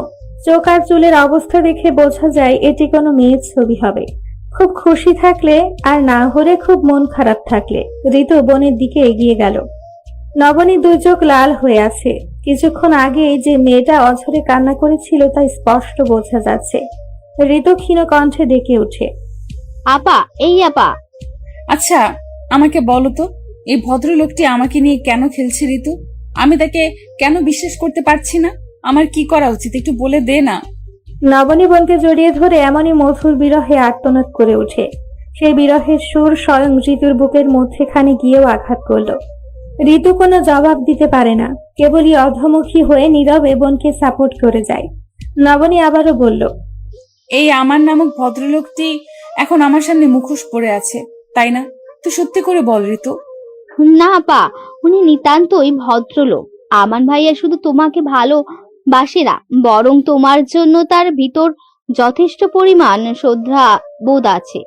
আমি কি বলি আপা, আমান ভাইয়ের ব্যাপারে একটু ভেবে দেখতে পারো। তুমি ঠকবে না আপা। আমার চোখের সামনে থেকে সরে যা তো, আমি বিরক্ত হচ্ছি। আপা, তুমি সব সময় এমন আচরণ করতে পারো না। আমি তোমার ছোট ঠিক আছে, কিন্তু একেবারে বাচ্চা নই। ভালো মন্দ চেনার ক্ষমতা আমারও আছে, তাই তোমার জন্য আমার কাছে যেটা সঠিক মনে হবে আমি তোমাকে সেই সিদ্ধান্ত দেবই। বুঝতে পেরেছো? হ্যাঁ, অনেক বুঝেছি। তারপর ঋতু এক নাগাড়ে বলল, তুমি এত ভয় না পেয়ে একবার আমান ভাইয়ের সাথে স্বেচ্ছায় কথা বলে দেখো। নিজের মনকে একটু সহজ করেই দেখো। জীবনে একবার ঠকেছ বলে কি সারা জীবন সেখানেই থেমে থাকবে? একবেলার খাবার পছন্দ না হলে সারা দিন পেট খালি রাখো? নিশ্চয় না। তাহলে জীবনের সিদ্ধান্তে এমন অবুঝ কেন আপা? এতকাল তুমি আমাকে জীবনের ব্যাপারে বড় বড় পরামর্শ দিয়ে এসছো, আর আজ নিজে অবুঝের মতো করলে হবে? নবনী সচকিত চোখে বোনের দিকে তাকায়। সে তো খুব ভালো করেই জানে নিজের জায়গায় দাঁড়িয়ে অন্যকে জ্ঞান দেওয়া যত সহজ, সেই বিষয়টি নিজের মুখোমুখি হওয়াটা ঠিক কত কঠিন। অধিকাংশ মানুষ জীবনের অর্ধেক সময় পার করে দেয় একজন উপযুক্ত জীবন সঙ্গীর জন্য নিজেকে উপযুক্ত করে তুলতে, আর বাকি জীবন পার করে সেই সঠিক মানুষের জায়গায় অন্য কাউকে জীবনে পেয়ে ভুগতে ভুগতে। বেশ কিছুদিন কেটে যাবার পরেও নবনীর পক্ষ থেকে বিশেষ সাড়া পাওয়া গেল না। তাকে নিয়ে আর আমানের বাড়িতে কথা ওঠে না। বিশেষ করে ফৌজদিয়ায় সবসময় মেয়ের পক্ষের কথা চেপে রাখে, না রেখে উপায়ও নেই। তার একমাত্র ভাই জীবনে প্রথম কোনো মেয়েকে এত ভালোবেসেছে, কিন্তু নবনীর এতে সম্মতি নেই। ভালোবাসার মানুষটাকে না পাওয়ার দুঃখ সে যে গোপনেই বয়ে বেড়ায়, তাই এবারই সবাই জানে। নতুন করে তার ব্যাপারে আলাপ উঠলে আমানের দুঃখ বাড়ানো ছাড়া কমবে না। রাতে খাবার সময় ডাইনিং টেবিলে আমানকে পাওয়া গেল না। সে হাসপাতাল থেকে ফিরে রুমে এসে শুয়ে পড়ে। অন্যদিন হলে ঘন্টাখানেক টিভি দেখত, কিন্তু গত 3 দিন সে টিভির ঘরে ঢুকছেই না। ফৌজিয়া একটি প্লেটে খাবার তুলে ভাইয়ের রুমে ঢুকলো। আমান তখন কপালের ওপর ডান হাত ভাঁজ করে শুয়ে রয়েছে। ফৌজিয়া খাবারের প্লেটটা পাশের টেবিলের ওপর রেখে বলল, তুই ডাক্তারি পাস করেছিস কিভাবে বলতো? পরীক্ষায় সময় টুকলি নকল করেছিলি নাকি? আকস্মাৎ বোনের মুখে এমন কথা শুনে আমান কিংকর্তব্য বিমূঢ় হয়ে সেভাবেই বসে রইল। প্রশ্নের কারণ খোঁজার চেষ্টাও করলো না। ফৌজিয়া আবারও বলল, নিজে ডাক্তার হয়ে মানুষকে নানান চিকিৎসা দিয়ে বেড়াস, অথচ তোর খাওয়া দাওয়ার কোনো ঠিক নেই। এটা কোনো কথা? তুই কি বাচ্চা ছেলে আমান? 20 বছরের বা ছেলেদের মতো খাবার বিমুখ হয়ে গেছিস। বোনের কথায় আমান হেসে ফেলে। সে নিজেও জানে এসব তার মানায় না। বিরহের শোকে তার যে খাবারের প্রতি অনীহা তৈরি হয়েছে এমনটাও নয়। মানুষের খাবার গ্রহণের একটা মনস্তাত্ত্বিক থিওরি আছে। বিজ্ঞানসম্মত প্রমাণ না থাকলেও আমানের দাদা খুব করে কথাটি বিশ্বাস করতেন। মানুষের স্বভাবে মাসের 15 দিন খাবারের প্রতি প্রচন্ড টান থাকে। সবসময় ক্ষুধা আর ক্ষুধা অনুভূতি আসে, মনে হয় কি খায়। আবার 15 দিন ঠিক তার উল্টো। সেই মুহূর্তে 3 বেলা খাবারও বদহজম হয়ে যায়। আমানের অবস্থা হয়েছে ঠিক তাই। সে বোনকে জবাব দেয়, আপা, আমি কি ভালোবাসিনি? যদি ভালো না বাসতাম তবে নিজের প্রতি আফসোস থেকে শোক পালন করতাম, কিন্তু আমি তো তাকে নিজের সমস্ত অনুভূতি দিয়েই ভালোবাসি। এক বিন্দু স্থানও ফাঁকা রাখার সুযোগ সেখানে নেই। কোন আফসোসে শোক পালন করবো বলতো? ভাইয়ের কথা শুনে ফৌজিয়া মুগ্ধ হয়ে যায়। তার হঠাৎ মনে হচ্ছে ভালোবাসার অনুভূতিটা আসলে এরকম পরিণত বয়সে আসা উচিত। এতে যাকে আমি ভালোবাসবো তার জন্য আকাশ সমান সম্মান চলে আসবে। কারো প্রতি কারো অভিযোগ থাকে না, অনুরাগ থাকে না। সে ভাইকে জানায়। নবনীর নারাজ হবার যথেষ্ট কারণ আছে, এর জন্য শুধুমাত্র তুই দায়ী। তুই কি জানতিস না যে ঋতুর বড় বোন আছে? আমরা ঋতুকেই তোর জন্য দেখতে গেছিলাম, এসব বলিনি তোকে। তারপরেও ছোট বোনের সামনে ছ্যাবলার মতো বড় বোনকে বিয়ের প্রস্তাব দিয়ে বসলি। একজন ডিভোর্সি মেয়ে হিসেবে ওর কেমন অনুভব হতে পারে তোর বোধ হলো না? বোধ হলে কি সামনাসামনি বলতাম? সারা জীবন পড়াশোনা করে এত স্বল্প সময়ে নামি ডাক্তার হয়েও আমি যে পাশাপাশি এত বড় গাধা হয়ে উঠবো আগে কি জানতাম? সে বিছানা ছেড়ে নেমে আসে, ফজলিয়া আপার সামনে দাঁড়িয়ে তার গালে আলতো স্পর্শ করে বলে, আপা, আমি নবনীর সিদ্ধান্তকে সম্মান করি। তোমার স্বামী অর্থাৎ সাইমন ভাইয়া যখন অ্যাক্সিডেন্ট মারা গেলেন তখন তোমার কি পরিমাণ স্ট্রেস গেছে আমি জানি। ওরও তো প্রায় একই, তাই না? তবে আপা, আমি ঋতুকে চেনার আগেই নবনীকে চিনি, পছন্দ করি, এটাই সত্যি কথা। ওকে আমি এত বেশি ফলো করেছি যতটা ডাক্তারির বইগুলোকে করতাম। মানে কিভাবে? সে কথা ওকে জানাবো। তাহলে এরপর কি করবি? ও কি তোর কথা শুনবে? সে নিজেই আমার সাথে দেখা করতে চেয়েছে। কি বলিস? কখন? আজ ভোর 6:30টায় হঠাৎ নবনীর কল। মোবাইলের রিংটং শুনে ফোনের স্ক্রিনে তাকিয়ে দেখি নবনীর কল। রিসিভ করলাম। ওর নাম ধরে ডাকতেই হেসে ফেললো আর বলল, আপনি সত্যিই ভদ্রলোক, না হলে গোপনে কবে আমার নাম্বার নিয়েছেন অথচ আজ অব্দি কল দেন। আপনার সাথে দেখা করতে চাই, সময় হবে?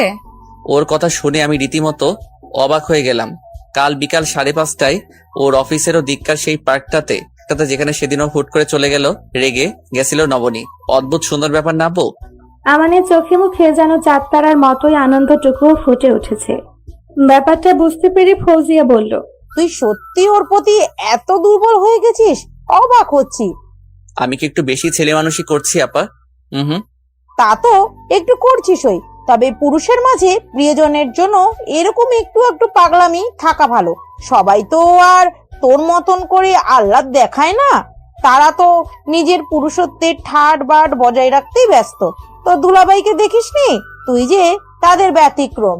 এই নিয়ে তো বোন হিসেবে আমার গর্ব করা উচিত। তার দুলাভাইয়ের কথা উঠতেই আমানের খেয়াল হয় ফৌজিয়া আপাকে পুনরায় বিয়ে দিতে কি দুর্বিষহ অভিজ্ঞতার মুখোমুখি তাদের হতে হচ্ছে। তবে কি আপনার যন্ত্রণাগুলো খুব কাছ থেকে দেখার ফলেই তার নবনীর প্রতি এত দুর্বলতা প্রকাশ পাচ্ছে কি জানি। মানুষের মন কত কারণে কত দিকে গলিত দলিত কিংবা মথিত হয়। তবে যাই হোক, নবনীকে সে ভালোবেসে ফেলেছে, সাংঘাতিক রকমের ভালোবাসা। এই সত্যে বিন্দু মাত্র শূন্যতা নেই। ফৌজিয়া আপা ঘর থেকে বের হয়ে গেলে সে বিছানায় শুয়ে শুয়ে ভাবে, আগামীকাল নবনীর সাথে দেখা করতে গেলে সে কিভাবে যাবে, শুরুতে কি কথা দিয়ে আলাপ করবে। দুচোখ ভর্তি স্বপ্ন নিয়ে এদিকে আমান ঘুমোতে পারছে না, অন্যদিকে নবনী সম্পূর্ণ চুপচাপ। আগামীকাল যে সে নতুন ভাবে কিছু শুরু করার সুতোটি বুনতে যাবার পরিকল্পনা করছে, এ নিয়ে বিন্দুমাত্র ভাবান্তর তার নেই। মানুষের জীবনের ধারাপাতের এই এক নিয়ম, প্রথমবার যা কিছু শুরু করে তীব্র উচ্ছ্বাস আর আবেগে নিজের সবটুকু অনুভূতি দিয়ে তা উপভোগ করে। কিন্তু সেই অনুভূতির জোয়ারে যদি ভাটা পড়ে যায় তবে শতভাগ সুযোগ এলেও তার বিশেষ আগ্রহ জন্মায় না। নবনীরও তাই হলো। অনেক রাতে ঘুম ঝুলুঝুলু চোখে যখন সে বালিশে মাথা রাখে তখন হঠাৎই মনে হলো, লোকে বলে বেশি বয়সে পুরুষেরা প্রেমে পড়লে নাকি তাদের ধ্যান জ্ঞান সব কিছু দিয়েই প্রেমে পড়ে। আমান কি সেই শ্রেণীর পুরুষ? যদি মানুষটার বয়স খুব বেশি নয়, তবে যে কৈশোর বয়সী পুরুষেরা সাধারণত প্রেমে পড়ে সেই বয়সে আমান ছিল প্রেম বিমুখ। পরদিন দুপুরের পর আরেকবার গোসল দেয় নবনী। সর্বোচ্চ গতি চালু করে চেয়ারে চুল ছেড়ে দিয়ে চুল শুকায়। যদিও অন্যান্য দিন কখনোই সে ফ্যানের গতি বাড়ায় না, হাজার গরম পড়লেও। মেয়ের এই হঠাৎ পরিবর্তনে নবনীর মা বেশ অবাক হলেন। যখন বিকেলবেলা হালকা গোলাপি রঙের শাড়ি পরে একটা ব্লাউজ হাতে নিয়ে নবনী তার মাকে ডেকে বলে, আমি কি আগের চেয়ে একটু মোটা হয়ে গেছি? এই ব্লাউজ আমার গায়ে সুন্দর দেখাচ্ছে না কেন বলো তো? তরু বেগম কিছুক্ষণ মেয়েকে আপাতত চেয়ে চেয়ে দেখলেন, কিন্তু মেয়ের শরীরের বিশেষ পরিবর্তন খুঁজে পেলেন না তিনি। পরিবর্তন যা ঘটার তার শুধুমাত্র নবনীর চোখে মুখেই ঘটছে।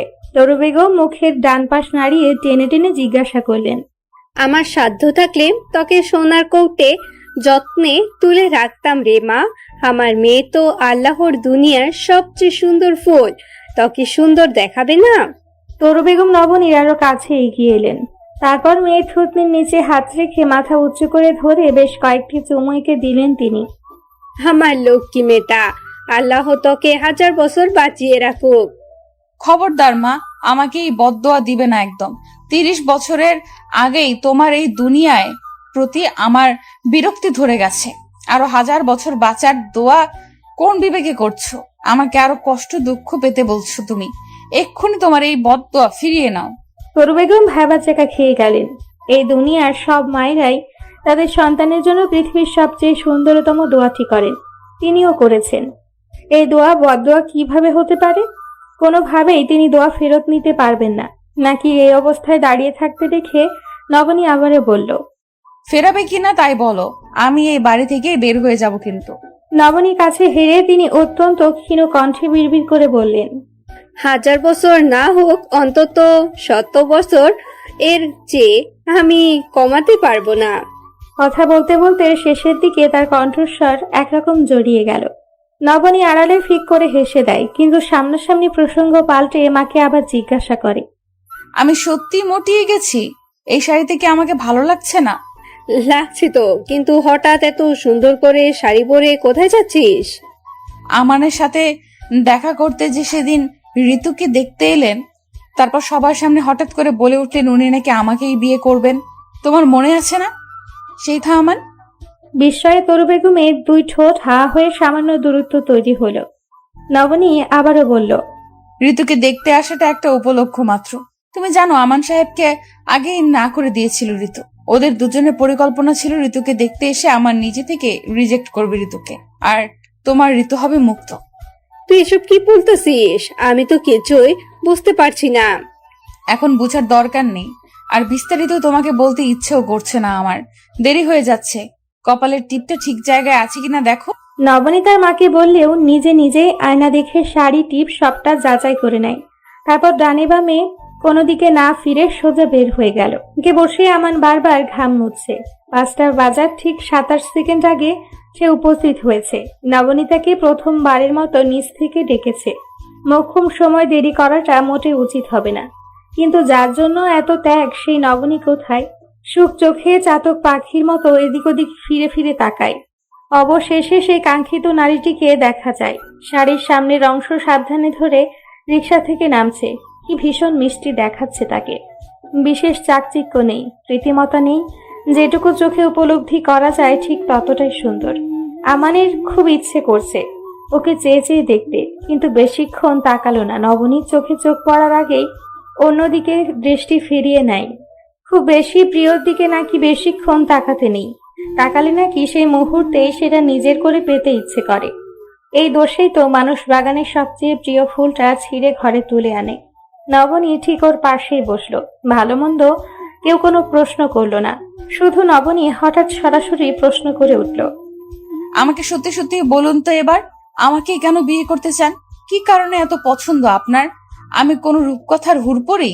হুড়পড়ি দেখার সুযোগ আমার কখনো হয়নি, কিন্তু উপন্যাসের রূপকথার মতো আপনার নির্বিকার স্বীকারোক্তি শুনেছিলাম। উপন্যাসের রূপকথা? তবু বেঁধে রাখি মন। উপন্যাসের রূপকথা কখনো সময় পেলে পড়ে নিয়েন। ঠিক যেন আপনারই আরেক রূপ। ও কারণে আপনাকে আমার ভালো লেগে গেছিল। বুঝলাম না, একটু সহজ করে বলুন। সেদিন আপনার প্রাক্তন স্বামীর সাথে ডিভোর্স হয়েছিল। আপনি মাঝারি সাইজের কয়েকটি লাউডস আর ইতি টানতে টানতে সি ব্লকের 8 নম্বর রোডের মোড়ে দাঁড়িয়ে আপনার বাবাকে ফোনে বলেছিলেন, বাবা, ওর সাথে আমার ডিভোর্স হয়ে গেল মাত্রই। কিছুক্ষণ আগে আমি সবকিছু ছেড়ে চলে আসছি। অফিসিয়াল ডিভোর্সের ব্যাপারে শুধু সাইন করা বাকি। তুমি কি আমাকে তোমার ঘরে আমার প্রাপ্য সম্পদ বাবদ একটু ঠাঁই দেবে? আর না পারলেও বলো, আমি নিজেই নিজেকে সামলাতে পারবো। নবনী যেন কিছুটা হকচকিয়ে গেল। মানে ভদ্রলোক ক্লাস 6-এর বাচ্চার মতো গড়গড় করে সেদিনের কথাগুলো হুবহু উগরে দিচ্ছে। আমান আবার বলতে থাকে, ঠিক সেই সময় আমি আপনার পাশে দাঁড়িয়েছিলাম।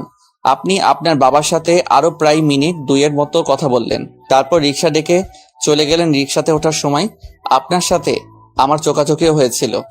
আরে সত্যিই তো, একটা ছেলেকে আমি দাঁড়িয়ে থাকতে দেখেছিলাম। তবে আমাদের বাসায় এসে যেদিন গিয়েছিলেন সেদিন চিনতে পারলাম না। কেন? কারণ আপনি তো সেদিন শুধু একটা মানুষকে দেখেছিলেন, আমাকে নয়।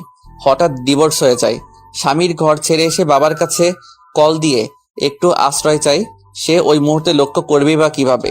আপনার জানা প্রয়োজন আমার ঠিক সেই মুহূর্তে আপনার প্রতি মুগ্ধতা সৃষ্টি হয়েছিল। এমন কঠিন মুহূর্তে এত শক্ত থাকতে পারে, তার ধৈর্য শক্তি কতখানি তা একজন ডাক্তার হিসেবে আমি ঠিকই অনুভব করতে পারি।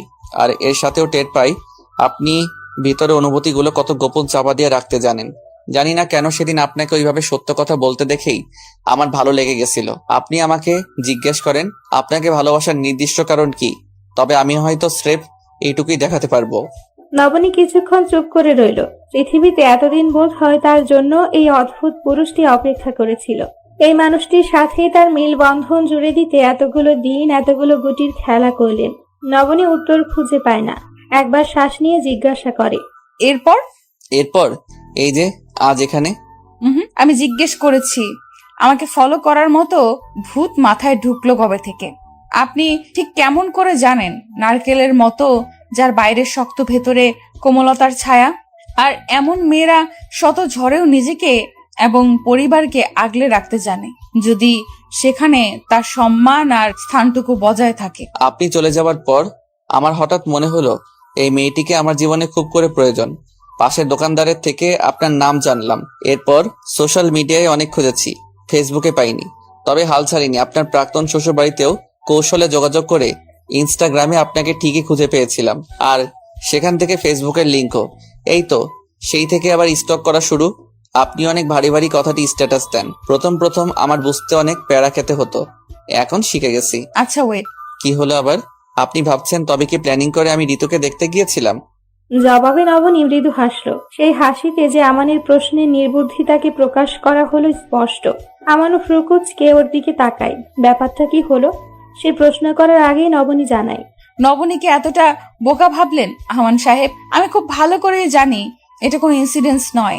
যদিও আমার মনে হয় ঋতুকেও আপনি দেখতে আসতেন না, কিন্তু আমার বোনের জন্যই আপনি আসতে বাধ্য হয়েছেন, এই তো? আমান চোখের দৃষ্টি আরো প্রশস্ত করে ওর দিকে তাকালো।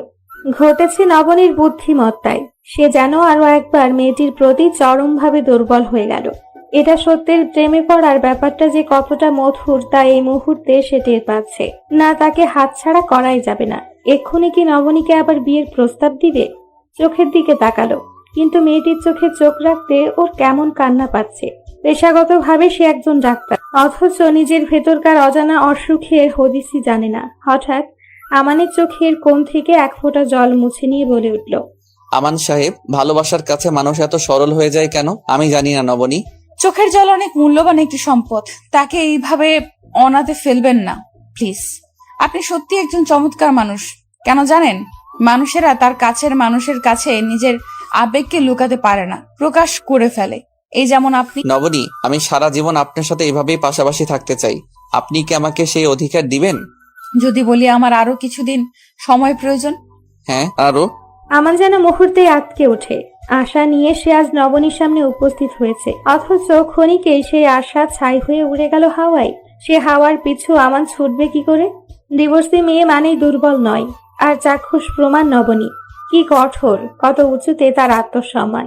ডিভোর্সি মেয়ের জন্য পাত্র পেলে তাবিজের মতো ঝুলে যাবার স্বভাব থাকে। এসে শত শত ক্রোশ দূরে বসবাস করে। নবনীকে হারানোর ভয় ঠিকই হচ্ছে তার, তবে আফসোস নেই। ক্ষীণ কণ্ঠে সে জবাব দেয়, আপনি যখন আমার সাথে আবার দেখা করতে চেয়েছেন, আমি নিশ্চিত আপনি আমার চেয়েও কয়েক গুণ খোঁজ খবর নিয়েই এখানে এসেছেন। পরনে সুন্দর করে শাড়ি, কপালে টিপ দিয়ে অভিনব এক মায়াবিনী রূপে আমার সামনে আপনি বসে আছেন। সেটার কারণও নিশ্চয়ই আমাকে বলে দিতে হবে না। আপনি আমাকে পছন্দ করেন, এর চেয়ে ধ্রুব সত্য এই মুহূর্তে আপনার তরফ থেকে আর কিছু নেই। নবনী শুধু মুচকি হাসলো, কিন্তু আমানের কথায় বিন্দুমাত্র প্রতিবাদ করল না। প্রসঙ্গ পাল্টে সে আমানকে বলল, জানেন, আপনি আমাকে যতটা সাহসী ভাবছেন ততটা সাহসী আমি নই। ভীষণ প্রিয় বস্তু, প্রিয় মানুষকে আমি ঠুনকো কারণেই হারিয়ে ফেলি। প্রিয় বস্তুগুলো আমার আয়ত্তে থাকে না, আর ঠিক এই কারণে এই নবনীর কোমলতার ভিতর একটা বিশাল বড় ভয়ের দানা বসবাস করে। এই যে আমার মন খারাপ হয়ে গেল, আমার ইদানিং এইভাবেই হুটহাট মন খারাপ হয়, কান্না পায়, তখন ভীষণ করে আমার মাকে দেখতে ইচ্ছে করে। আমি কি আপনাকে বাসায় ড্রপ করে দিয়ে আসবো? আপনি কি সুন্দরভাবে বুঝে গেলেন আমান সাহেব।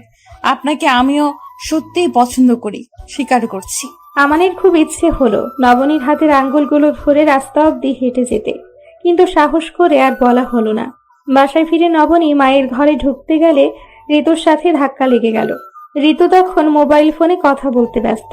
নবনী তার দিকে আর চোখে চেয়ে জিজ্ঞাসা করে, সারাদিন ওর সাথে ক্লাসে দেখা হয়নি তোর? কি বলো আপু? আমি তো জাস্ট একটা দরকারি কথা বলছিলাম। আর কি, তুমি সব সময় আমাকে এমন সন্দেহ করো কেন? সন্দেহ করছি কোথায়? যা সত্য তাই বললাম। প্রেমে পড়েছিস তো, তাই পরিবারের সবাইকে শত্রু মনে হচ্ছে। আমি আমি তোমাদেরকে শত্রু বলছি? অবশ্য প্রেমে পড়লে মেয়েরা পরিবারকে মনে করে শত্রু, বাবা মাকে মনে হয় তালতো ভাই হয়ে যায়, বোনকে ভাবে দুঃসম্পর্কের ননদ। তারাই তার ভালোবাসার পথের প্রধান কাটা। শুধুমাত্র প্রেমিক পুরুষটি তার মন বোঝে, বাকিরা সবাই নির্বোধ। আচ্ছা, এবার সর, মায়ের সাথে জরুরি কথা আছে। কিন্তু মা তো এখানে নেই। কোথায় গেছে রে? তুমি দেখোনি বাইরের বাগানে? নবনী আর কথা বাড়ায় না, ছুটে আবার বাইরে বেরিয়ে আসে। উদাস হয়ে গাছে পানি দিচ্ছে। দুশ্চিন্তায় মগ্ন এই মানুষটা। নবনী কোনো কথা না বলে তার মাকে পেছন থেকে জড়িয়ে ধরে। তরু বেগম ঘাড় ঘুরিয়ে পাশ ফিরে তাকালেন। এরপর মেয়ের দিকে তাকিয়ে জিজ্ঞাসা করলেন, কি হয়েছে? নবনী মায়ের গালে আলতো করে চুমু খায়। মেয়ের চোখে মুখে যে আনন্দ ঠিকরে পড়ছে তা তো ওর মা ঠিকই অনুভব করতে পারছেন। পরক্ষণে যেন নবনী হাসছে, দুই চোখ ছলছল করে ওঠে। নবনী সেভাবেই মাকে জড়িয়ে ধরে জানায়, মা, আমার মনে হলো আমানকে আমার বিয়ে করা উচিত। ছেলেটার সাথে মিশেছি, হেঁটেছি, ওর ধৈর্যের পরীক্ষাও আমি নিয়েছি। He is a nice guy. তুই সত্যি বলছিস? নবনীর ঠোঁটের কোণে মৃদু হাসির রেখা টেনে জবাব দেয়, মা, তুমি তোমার মেয়েকে ভালো করে জানো। আমাকে কেউ বিন্দুমাত্র অসম্মান করবে এমন ব্যক্তি স্থান থেকে আমি 100 মাইল দূরে সরে যাই। অতীত আমার যেটা ঘটেছে তার জন্য আমার বিন্দুমাত্র আফসোস নেই, কিন্তু আমানও যদি সেই একই পথে হাঁটে তবে আমি হয়তো থেমে যাব। বারবার মানুষকে ভরসা করা যায় না, এতটা সহ্য ক্ষমতা আল্লাহ কোনো মানুষকে দেন নাই। আর এই বিষয়টা জেনে বুঝেই আমি আমান ফাহিমকে কাছে থেকে জানার চেষ্টা করেছি, তার সম্পর্কে যথেষ্ট খোঁজ খবর নিয়ে তবেই আমার এই সিদ্ধান্ত। তোর সিদ্ধান্তে আমি ভীষণ খুশি হয়েছি মা। আমার ফোন কই? ফোনটা দে না, আমি এখনই কল দিয়ে তোর আব্বুকে খুশির খবরটা জানাতে চাই। মায়ের খুশি দেখে নবনী মুচকি হেসে মাকে মোবাইল ফোনটা এগিয়ে দিয়ে নিজের ঘরে ফিরে আসে। ঘরে ঢুকে এসে জানালার পর্দা সরিয়ে দেয়। যেভাবে শাড়ি পরেছিল সেটা সেভাবেই পরে জানালার পাশে এসে একটা চেয়ার টেনে বসে পড়ে। সন্ধ্যা নেমে আসা আলো যেন ঠিক করে পড়ছে ওর জানালায়। বাগান থেকে তার মায়ের লাগানো বেলফুলের স্বরূপ গন্ধ মম করে ভেসে আসে। মুখের মুহূর্তে নবনী সুখে যেন মরিমরি অবস্থা। সে আবার নতুন করে নিজেকে সাজিয়ে তুলবে, নিজেকে ভালোবাসবে, বাসাবে আর ভালোবাসবে আমান ফাহমিকে বাসাবে। সে নিজের ডায়েরিটা বের করে নিজের একান্ত ব্যক্তিগত কিছু কথা সাজাতে শুরু করে শব্দের মায়াজালে। নতুন করে কারোর সাথে জীবন সাজাতে হবে এই কথা 7 স্বপ্নেও ভাবিনি। একবার ভয়ঙ্কর ভাবে অপমানিত হবার পর আমি মানুষকে বিশ্বাস করতেই ভুলে গেছিলাম। আমান ফাহিমকে জানার পর আমার সিদ্ধান্ত পাল্টাতে বাধ্য হলাম। মানুষটাকে প্রচন্ড ভালো বলবো না, তবে মানুষটাকে সম্মান দেবার অভ্যাসটুকু তার মধ্যে আছে। আর আমি আমার লাইফ পার্টনারের থেকে ঠিক এইটুকুই সবার আগে চাই। আমি জানি আমান আমাকে কখনোই কোনো বিষয়ে না করবে না, কিন্তু নিজের পরিচয়টা আমাকে ধরে রাখতে হবে। বর্তমানে আমি যে জবটা করছি বেশ ভালো, এটা আমি ছাড়তে চাই না। এই চাকরিটা আমার কয়েকটি পরিচয়, অথচ আমানের এই নিয়ে বিন্দুমাত্র সমস্যা নেই। এই যোগ্য পুরুষ আমি আর কোথাও পেতাম? খোদা, বলে দিতে পারো আমি এই মানুষটির সাথে সারা জীবন থাকতে চাই, সারাটা জীবন। ডায়েরি লেখা শেষ করে সে আবার জানালা লাগিয়ে দেয়। তারপর ঘরে মোবাইলের মৃদু আলো দিয়ে এক টানে নিজের শাড়ি খুলে ফেলে সে। এই শরীরে একসময় অন্য পুরুষের স্পর্শ লেগেছিল, সেই দাগ তুলে ফেলার ক্ষমতা ওর নেই। তবে এ সম্ভব হলে তাই করত। অতীত সুন্দর হলে তাকে আঁকড়ে ধরে বাঁচতে ইচ্ছে করে, কিন্তু সেই অতীত যদি মানুষের জীবনের সমস্ত সুখটুকুই কেড়ে নেয় তবে অতীতের সেই স্মৃতির ব্যবচ্ছেদ করে নেওয়াটাই উত্তম। নবনী নিজের শরীরের প্রতি খুব বিরক্ত লাগছে। হঠাৎ এইখানে যে নকিবের ছোঁয়া লেপ্টে আছে তা সে কিভাবে কাটাবে? ওর খুব ইচ্ছে চামড়াগুলো খুলে ফেলে দিতে, কিন্তু তা কি সম্ভব? ওয়েট এক মিনিট, দরকারই বা কি? যদি ভালোবাসা শরীর ও একটি বিশাল অংশ জুড়েই জড়িত, ভালোবাসা শরীর না থাকলে মানুষ আর কি বাচ্চা না হওয়ার অপরাধে এই যে এত কিছু ডিভোর্স বা স্বামী স্ত্রীর কারো একজনের ত্রুটি থাকলে অন্যজনকে এইভাবে পরকীয়া আসক্ত হয়। ইস, পৃথিবীর সমস্ত নেগেটিভ চিন্তা মাথায় এসে ভর করছে নবনীর। আমি কি বেশি খুশিতে পাগল হয়ে গেলাম নাকি ভয়ে আবোল তাবোল ভাবছি? আমান আমাকে সত্যিই ভালোবাসে। ওর আমার প্রতি ওর অনুভূতিগুলোই পৃথিবীর সবচেয়ে সুন্দর অনুভূতির একটি। নবনী আয়নার দিকে আরো একটু ঝুঁকিয়ে এগিয়ে গেল। হঠাৎ আয়নার সামনে আবছা অন্ধকারে নিজেকে রুদ্ধশ্বাসে দেখতে ওর ভীষণ ইচ্ছে করছে। নিজের এই বিচ্ছিরি ইচ্ছের প্রতি আজ তার ঘৃণা নেই, বরং অদ্ভুত এক ভালো লাগা কাজ করছে।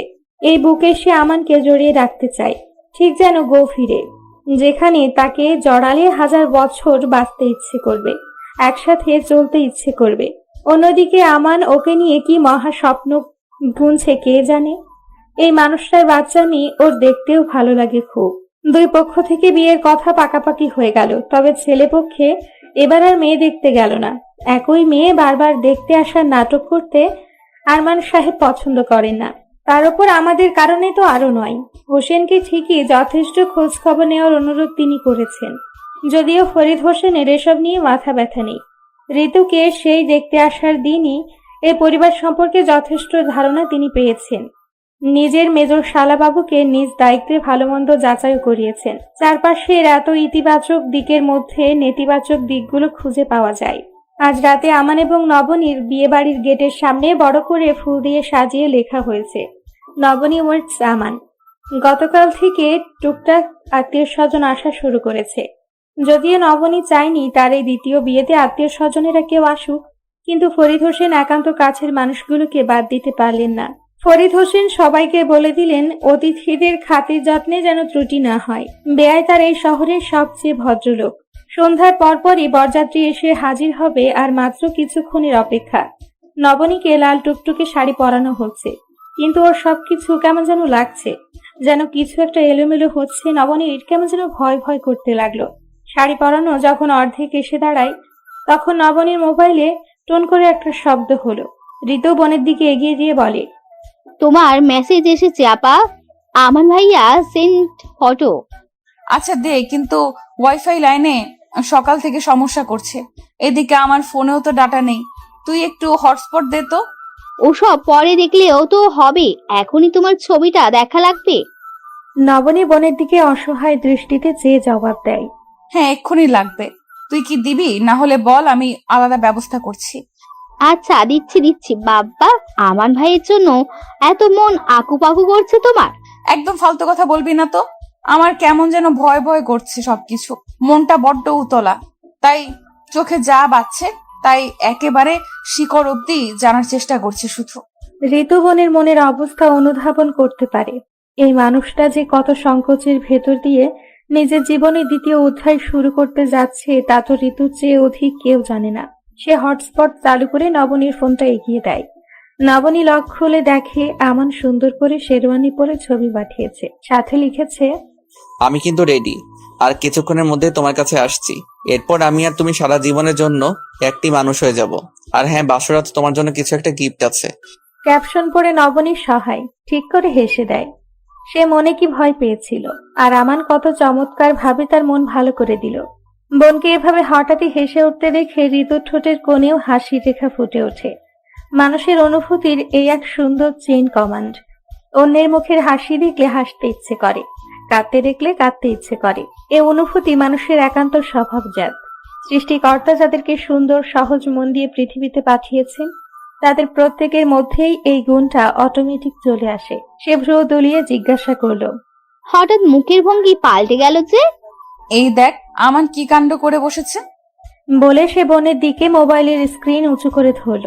ক্যাপশন পড়ে সেও যেন হাসিতে ফেটে পড়েছে। ভাইয়া যে এত চমৎকার মানুষ, সে আফসোসের সুরে ভনিতা করে বলে উঠল, ইস, আমান ভাইয়াকে না বলে বিশাল ভুল করে ফেললাম আপা। এমন জীবন সঙ্গী কি হারিকেন দিয়ে খুঁজে পাওয়া যায় নাকি? নবনী আর চোখে চেয়ে মুচকি হাসে। পার্লারের মেয়েদের ডেকে বারবার করে সচেতন করে ঋতু বলে দেয় যে আমার আপাকে কিন্তু সুন্দর করে সাজাবে, তবে বেশি হাইফাই দরকার নেই, সিম্পলের মধ্যে গর্জিয়াস, বেশি সুন্দর দেখায়। বিয়ের শাড়ি, হাত ভর্তি চুড়ি, কপালে টিপ, কানে ঝুমকো, আর হালকা করে মেকআপের সাজ। আমি চ্যালেঞ্জ করে বলতে পারি, আপার ওই রূপ দেখলে এই শহরের সব কয়টি প্রেমিক নিশ্চিত আফসোস করবে। আর আমান ভাইয়া তো ঋতু, তোর মেয়ে না হয়ে ছেলে হয়ে জন্মানো উচিত ছিল। ভালো মেয়ে পটাতে পারতিস, তাহলে এইভাবে রং ঢং করতে ভালো লাগে সবসময়। এবার দয়া করে এত বক বক না করে চোখের সামনে থেকে সর। ঋতু সামান্য কৃত্রিম অভিমান দেখিয়ে ঘর থেকে বের হয়ে যায়। তার বোন এখন সাজবে, কতদিন পর এমন জমকালো সাজবে তার আপা। জুতা নতুন বক্স থেকে বিয়ের জুতা জোড়া পরে নিয়ে আমান আয়নার সামনে দাঁড়ালো। ঠিক বর্বর লাগছে তো, নাকি ডাক্তারই দেখাচ্ছে? না, ভালোই লাগছে। মনে মনে নিজে নিজেকে প্রশ্ন করে হাসে আমান। এরপর ড্রয়ার থেকে একটা চমৎকার আংটি পরে সে নিজেকে বলে, এই উপহারটা নবনীর, এটা কি এখানেই রেখে যাব নাকি সাথে করে নিয়ে যাব? স্পেশাল মানুষের স্পেশাল উপহার, অবশ্যই স্পেশাল ভাবে রাখা উচিত। ভাবতে ভাবতে এসে শেরওয়ানির পকেট খোঁজে, কিন্তু পকেট তো নেই। অনেক ভেবে চিনতে শেষমেশ শেরওয়ানির বুকের কাছের পকেট তাতেই রেখে দিল। অন্য ছেলেরা অবশ্য এই স্থানটিতে তাজা রক্ত গোলাপ রাখে। নিচে সবাই অপেক্ষা করছে, অথচ সকাল থেকে তার কিছুই খাওয়া হলো না। আজ আর খাবার রুচি নেই। বন্ধু বান্ধব তো বলেই বসলো, শ্বশুর বাড়িতে খাবে বলে আমার বাড়ির খাবার বন্ধ করে দিয়েছি, আবার নবনীর হাতে খাওয়ার জন্য অপেক্ষা করছে কিনা কে জানে। বরযাত্রীর গাড়ি প্রস্তুত। তিনটি একটাতে আমান বসলো। ছেলের পাশে তার বাবা আরমান খান বসতে চাইলেও আমানের বন্ধুদের কারণে আর পাত্তা পেলেন না। একমাত্র ছেলের বিয়ে বলে কথা, কিন্তু কে শুনে কার কথা। বন্ধুদের চাপাচাপিতে আমানের নিজেরই জায়গা ছেড়ে দেবার উপক্রম। ঠেলতে ঠেলতে এসে গিয়ে পড়ল গাড়ির ডান দিকের এক কোণে। অন্যদিকে ওর বোন, তার বাবা এবং হোসনে আর খালা বসলেন দ্বিতীয় গাড়িতে। বরযাত্রী গাড়ি চলল সবার আগে আগে। বরের গাড়িতে এতটুকু গাড়ির মধ্যে এত মানুষের ভিড়, এত গরমে অল্প জায়গায় ভ্যাপসা গরম আর গন্ধে আমানের পেটের মধ্যে কেমন যেন পাক দিয়ে ওঠে। সে ড্রাইভারকে ডেকে বলে দেয় সামনে কোনো ফার্মেসি পেলে যেন অবশ্যই গাড়ি দাঁড় করায়। কিন্তু আমানের পেটের ভেতর গন্ডগোল শুরু করলো। ফার্মেসির জন্য আর তার তর্স হইল না।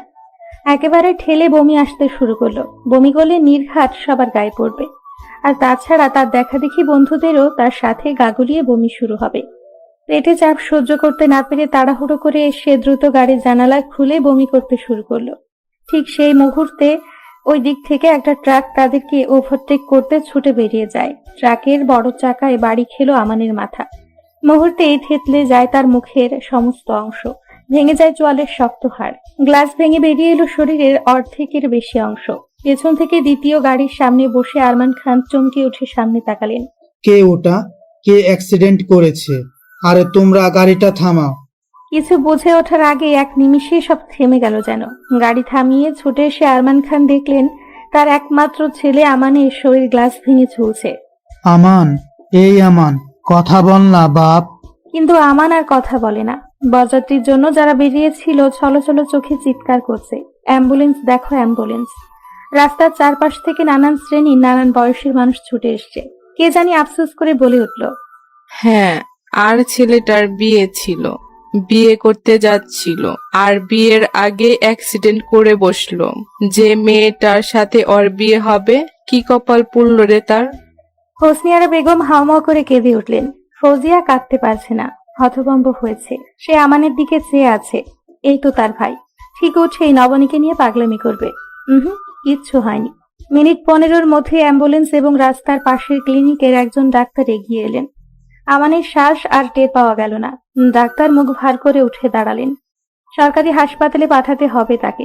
অ্যাম্বুলেন্সে তার বডি তোলার সময় শেরওয়ানির বাম পাশের বুক থেকে নবনীকে উপহার দেবার জন্য বানানো আংটিটা রাস্তায় পড়ে ঠোং করে শব্দ হলো। উচ্চ জনতা সেই আংটির ঘূর্ণনের দিকে চেয়ে রইল। বরযাত্রী আসতে কতক্ষণ লাগবে আর পরিদর্শন বারবার গেটের দিকে উকি দিয়ে দেখছেন। এই বুঝি চলে এলো। একবার ঋতুকে দেখে ডেকে বললেন, নবনী রেডি হওয়া কত দূর, দেখে আয় তো। ঋতু বোনের ঘরে ফিরে দেখে নবনীকে পার্লারের মেয়েগুলো চমৎকার ভাবে বউ সাজিয়েছে। লজ্জায় আধা হাত ঘোমটা দিয়ে সে অপেক্ষা করছে তার আমানের জন্য।